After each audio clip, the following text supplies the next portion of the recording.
I see officers now, it blows my mind, writing police reports on their cell phones. They're typing them with their thumbs on their cell phones, and I'm watching it going, you're sitting in front of a computer with a full-size keyboard that you could do that 3 times as fast. Mavis Beacon is not a thing anymore. That's done. No, it's very, very different the way you see some of the generational gaps, really, with technology in there and how they're doing things. So we noticed along those lines, we've noticed that when agencies are trying to figure out how they're going to staff a real-time center and with whom they'll put in there, right? They struggle with that. The concept of, I want to hire somebody that's fresh out of college or fresh out of high school that understands technology, but then you limit your life experience, street exposure, all these other things that go into that. So if you were to have your ideal candidate, based on what you know now, just wherever you guys are at currently, what does that look like as it relates to Fairfield?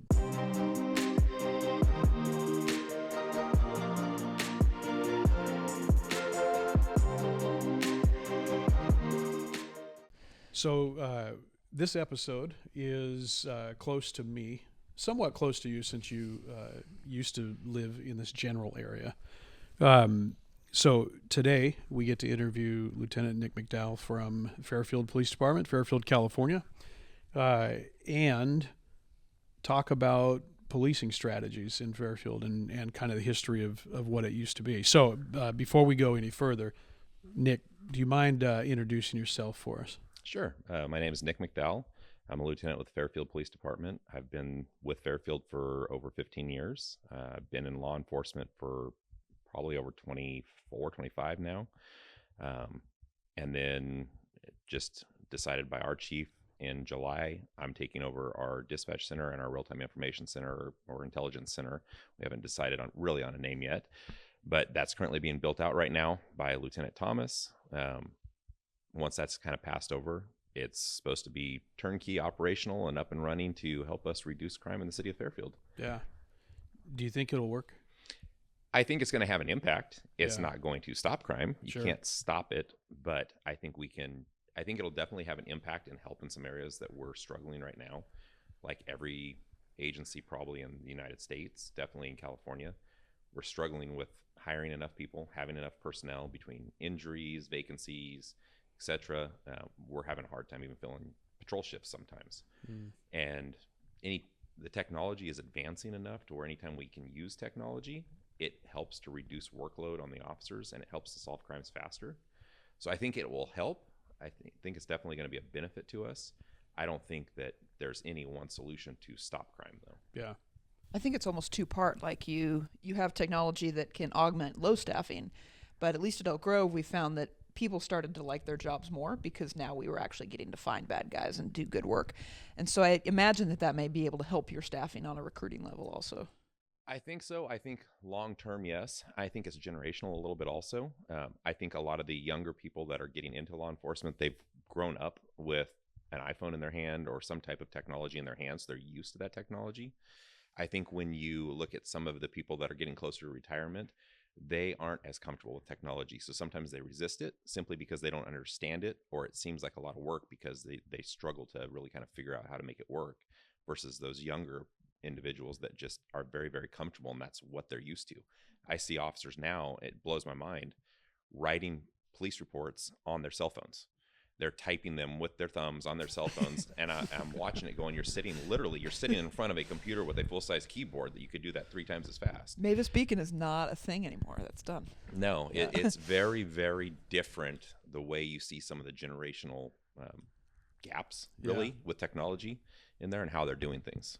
So we noticed along those lines, we've noticed that when agencies are trying to figure out how they're going to staff a real-time center and with whom they'll put in there, right? They struggle with that. The concept of, I want to hire somebody that's fresh out of college or fresh out of high school that understands technology, but then you limit your life experience, street exposure, all these other things that go into that. So if you were to have your ideal candidate, based on what you know now, just wherever you guys are at currently, what does that look like as it relates to Fairfield? Like what? So that's one of the challenges we are having right now, because as we're looking at trying to staff this, whether it be through full-time positions or part-time positions, trying to decide who we put in there. While I understand there's a lot of individuals we can pull straight out of college that are going to understand the technology and be extremely fast with that, they're not going to understand general law enforcement or police work. And putting them then trying to give real-time live information to officers that are looking for certain types of information, it's a struggle. I think when you kind of look at like a new dispatcher as an example, right, that it's crazy to me that dispatchers take almost a year to get through their training program, because there's so much they have to learn of how to put out the right information, what information is important, what we really don't need to hear or know about. You kind of have to have that same thing in a real-time center, because if they're clogging up the radio with a bunch of information that has no value to us, we don't need to hear it. We need that radio traffic open. So trying to find somebody with enough experience, that my ideal candidate would be somebody that's doing decent, has some patrol experience. It doesn't have to be sworn. Even we have community service officers, but people that have some experience that recognize, hey, this is what's important that the officers need to know when they're responding to a call. And here's what I should be looking for, not trying to just give out every bit of information that really isn't important. Yeah. That's one thing with like DFR, right? Drones first responder pilots. And there's people that are arguing anybody can be a DFR pilot. There's people that argue what we just talked about. So with some experience on the street, some experience in law enforcement. And so my litmus there, and I could be wrong, you could tell me if what you think here, but my litmus there is, do you know what a perimeter is, and can you set one with reasoning, right? That's my litmus for a DFR pilot, because most people can come in and fly a drone. That's true. Can they fly it effectively while also assisting with a perimeter below it? Like, is there? Yeah. That's kind of the consideration I would put. And it's the same. We're looking at the same thing. I've managed our drone programs I've been on our drone program since its inception in 2018, 2019. I've managed it for the last 3 years. And even when we look at bringing drone pilots on, that's kind of exactly what we're looking for. I will not open it up to somebody on probation, because they need to learn the basics of police work before I can really put them now on a screen. And it's interesting. I teach drone stuff through another company I work for part-time. And you watch individuals trying to put that information out, and the drones themselves, they're super easy to fly. Mm-hmm. They're almost autonomous. It's pretty hard to mess up. Yeah. But you add the stress of all of their peers, their supervisors, all of that being videoed and what's going on, and you see tons of mistakes with individuals that aren't very calm and don't just kind of have that cool, calm, collected attitude. They struggle and they make mistakes. They miss things. They don't see things that we look back at the video and we go, how did you not see this? So we won't bring somebody onto that team even until they've got at least a year's experience on patrol. They're off of FTO, or off probation, just because they just don't have the experience to be able to set some of those things up. We've even had more seasoned pilots and seasoned officers, like 4 or 5 years on, that during a foot pursuit recently, they had the individuals on video and they were struggling to give out directions based on what the officers on the ground were asking, because everything's backwards. They're on a screen, they're looking at everything, they're not looking at true cardinal directions. So there's a lot of challenges, and there's a lot more that goes into it than I think your average person that has never really gone through it or done it realizes. Yeah. I think there's also a spidey sense element that whether dispatchers, analysts, officers kind of learn. We brought in college interns into our RTIC, and at first we were like, what are we going to teach these kids? Like, there's so much. They'll never understand what we do. And the first day I sit them down and I show them, like, hey, here's what I do in communications. Here's how I build, different media and all of this stuff. And they're like, yeah, okay.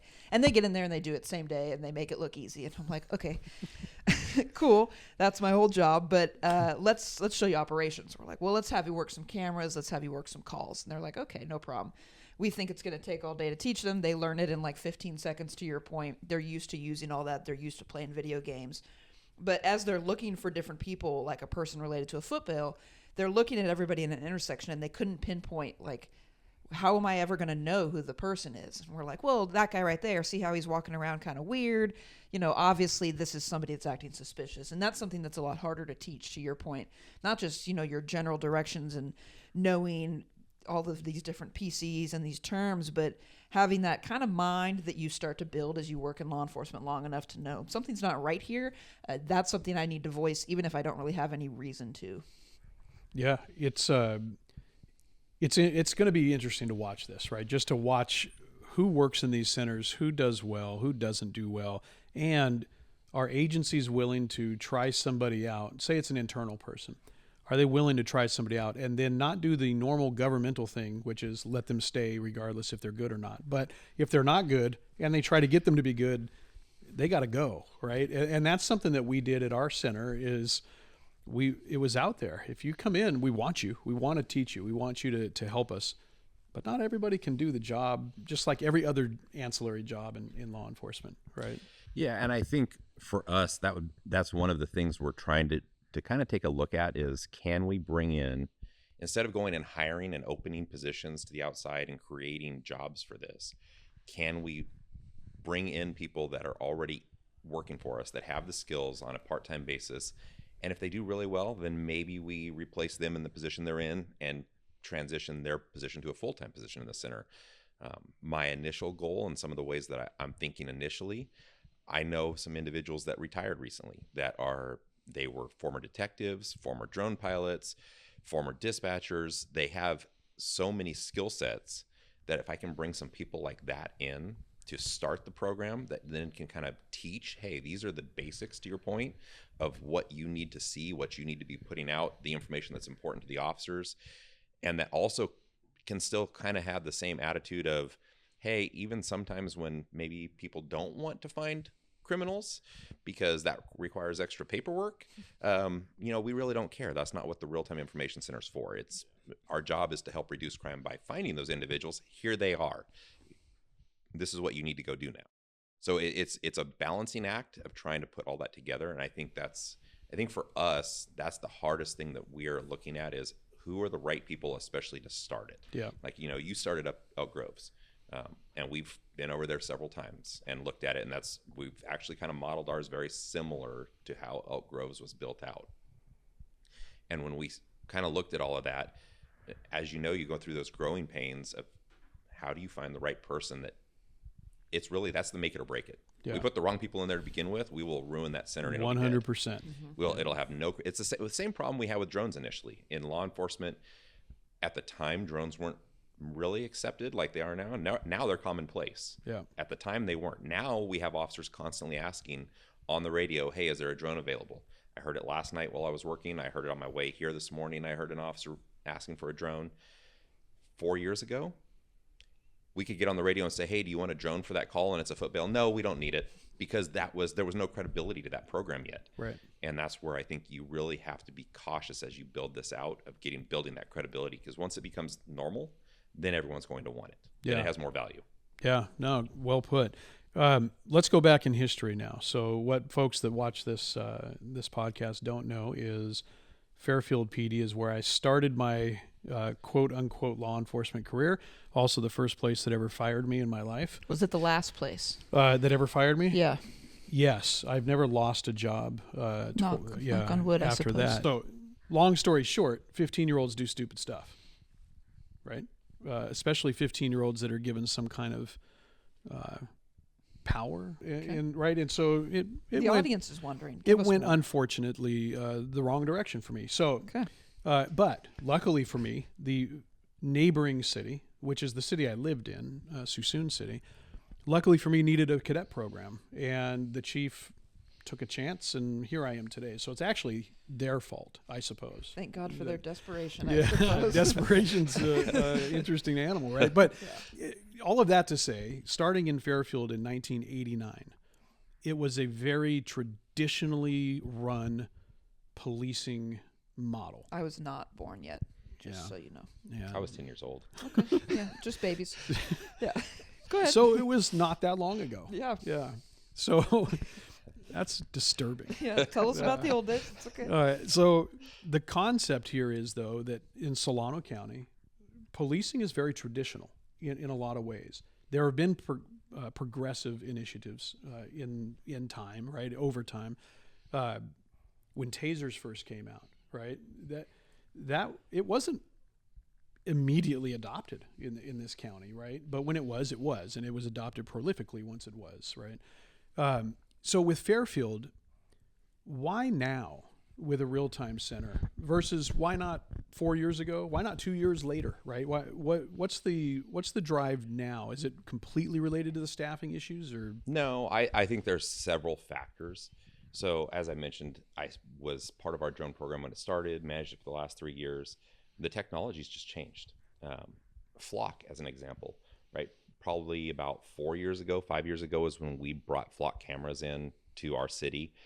And initially everyone, when we first got them, at least all of the officers and everyone thought, what are these? Because we'd had a competing vendor for a while on a couple of our cars, LPRs, and we never really saw much success with them. We weren't getting many hits with them. So it was kind of, what's the point? What are we actually gaining for this, especially for the cost? And then you start to see within the first few weeks how many hits we start getting. Yeah. Then at that time we were keeping a running log. We have it put out in our briefing log for every time there's a Flock hit that's successful, that they find something. And you start seeing this almost daily. You're starting to see stolen vehicles recovered. You're starting to see serious crimes, rapes that just occurred that day being solved and the suspect found in the vehicle 3, 4, or 5 hours later. All types of different crimes that they're successfully getting that would take a lot more man hours and a lot longer to really solve that crime. Then I think you kind of look, a couple of years ago, even though that was starting, you had things like drones were still kind of new technology. Yeah. We talked about people accepting them. It wasn't something that was readily accepted. As technology's gotten better, now we have the option, a couple of years ago, everyone had to manually fly everything. Now you can autonomously fly things. We've changed to where even our major collisions, we're doing all the mapping now with our drones. So there's just a lot of changes and improvements in technology that have brought us here. And then you start adding in staffing. You start adding in how much time can we add into this? And some of the thoughts we've had, whether it works for us or not, we aren't sure yet because we're still building this idea, this concept of how we're going to make it all work. But obviously we're down staffing like everyone else. Basically every special assignment we have has been pretty much gutted to minimums right now just to maintain patrol staffing.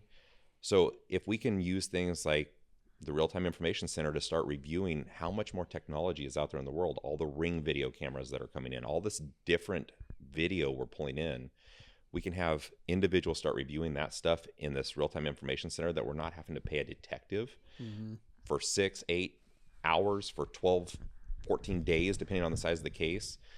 We had a pretty significant case, I don't know, it was probably 8 or 10 years ago now, but there was the entire investigations unit was reviewing video for at least 3 days, I believe it was, before we found a suspect vehicle. And then it was another couple days before we had good DNA on that individual to prove that was the right person. But you're talking, in our city, we have pretty close to 500 cameras. Trying to review all that, and that's just our city cameras. You start adding in all of your 7-Elevens, your school districts, the hospital. You start adding in all this stuff. Who's reviewing all that, and how much are you paying a detective versus being able to pay someone in the RTIC to review all this stuff, upload it to evidence.com and go, hey detectives, here's your information. I think you see a cost savings there, and that's one of the things we're looking at is, can we turn this into a cost savings, or basically kind of that force multiplier mindset of what can we get out of this and gain at a reduced cost? Because do we really need a gun carrying cop reviewing a lot of this stuff versus having the gun carrying cop doing gun carrying cop stuff? Right? There's different purposes for each person that we have. Some of the times we maybe get wrapped up in, let's have this person or that person do it, but is that the best person that could be doing this, or should we be using them as a resource somewhere else? Sure. I think long term, those are things that are going to benefit us. Yeah. It's when you come to technology and the efficacy of technology, it's almost hard to have a hypothesis ahead of time, right? In that this is going to do X for our agency or Y.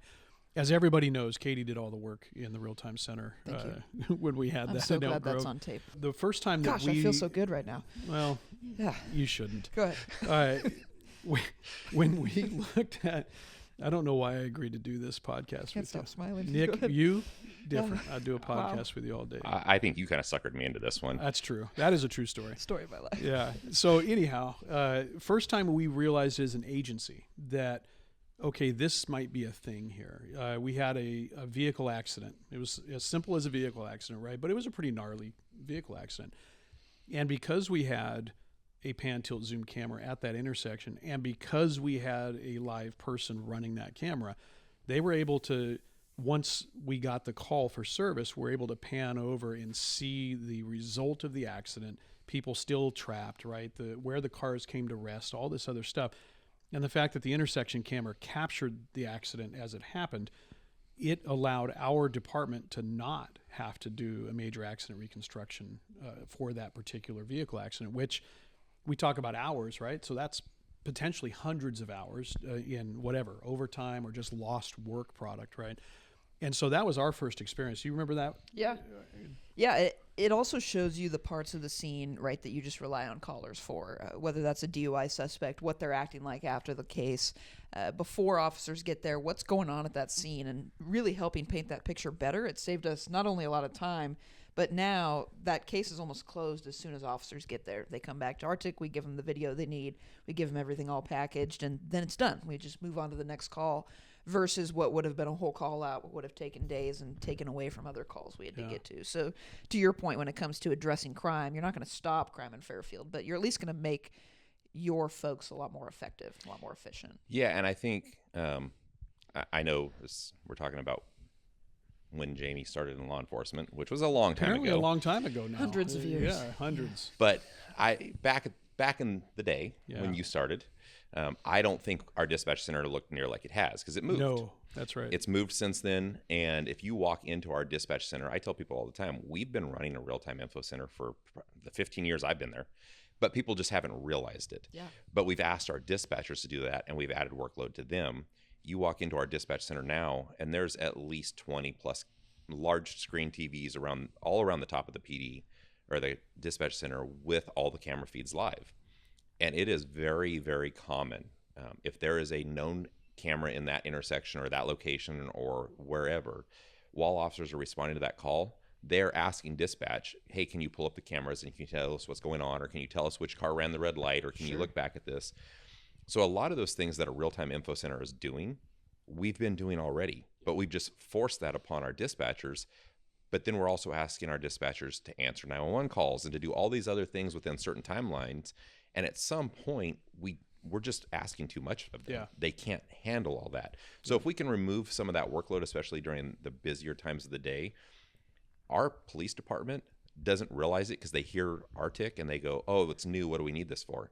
And you tell some of them, we're already doing it. We've been doing it. All this information you get is currently what would come out of an RTIC, but we just need some people to focus on that. So the dispatchers that are understaffed also can do their job without having to do as much. Yeah, we oversaturated that classification of employee over the years, and it's interesting because that's exactly what we are kind of preaching in the real-time space now, and we as in everybody that's in the real-time space, which is the goal is not to take the fun things away that dispatchers enjoy doing. The goal is to be able to provide them with the intel they need to make that job simpler or more efficient, right? Yeah, and I think our goal is, we're not there yet, but we're hoping the way our system is set up, we cannot push any of our CCTV to our MDCs in the cars.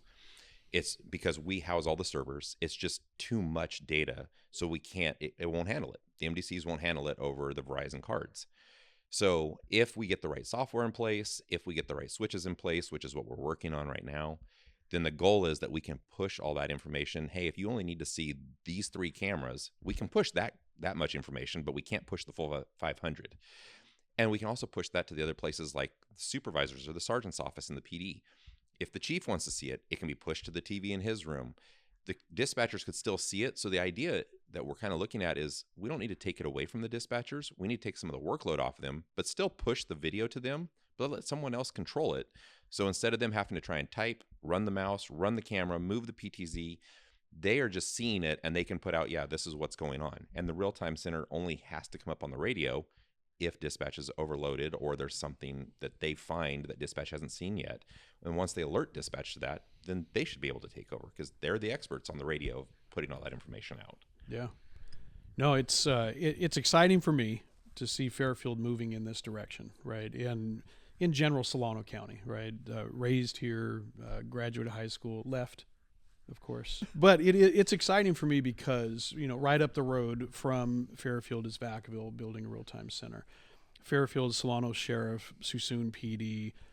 The idea that these are going to become efficiency models, right? To help get stuff closed faster, right? Get information into the in front of the people that need it most quicker. It's needed. I'm glad, and just so that I don't disparage Fairfield, you guys they made a great decision. Yeah. When you were 15 years old. They did. I actually went back and the officer was running the cadet program at the time. He and I kept in touch over the years, and I'm like, kind of glad you did that, right? Because who knows where I'd be now. But the idea with Fairfield moving forward with something like this is, I want for that community to know that the PD is continuing the progressive nature that they've had. So when I was saying I don't want to disparage Fairfield, Elk Grove used you guys to determine if we wanted to go to Flock LPR or not, right? Because you guys had recently gotten them as well. You guys in Roseville PD, just up in Placer County. And so I don't want people to take away from this that Fairfield hasn't been progressive, because you have, right? As an agency, there have been times where you guys have looked at stuff and said, we want to do that. And I feel like this is another one of those times. And, it's just going to be nice to watch it come to fruition. Yeah, I think even the LPRs, I think all of it always comes back to the same thing that every agency that is government funded has the same problems. Where do we find the money? Yeah. That's the problem that you always run into. Even the LPRs at first, you hear in some communities, some individuals are concerned about what are you guys actually looking at? What data are you keeping? Yeah. Overwhelmingly, when we go to community events, when we go to neighborhood watch meetings, the question that always comes up is, how come you aren't putting Flock in my neighborhood? Yeah. Why can't you put this here? And it always comes back to the same thing as, yeah, we want to add more, but we only have so much money in a government budget to be able to do this. So we've picked the areas that are a lot of our, what we would consider either higher crime areas or the ingress points coming into the city. Yeah. So we can capture all of these vehicles. We would love to do that. And you can do it through different partnerships, and there's other ways to make that happen, but it's a money thing. Yeah. But the public for us has overwhelmingly been very positive. I don't know if you check out our social media page at all, but our PIO is very good about putting out a lot of those success stories with the drones, with Flock, any of the technology stuff that we are using. She does a real good job of keeping in front of that. And even if you read the comments, the majority of them are almost all positive. The community really wants that. They want us to be progressive. Sometimes we just have to figure out, where do we find the funding to give you everything you want. So the challenge here, do you guys have a nonprofit police foundation in Fairfield?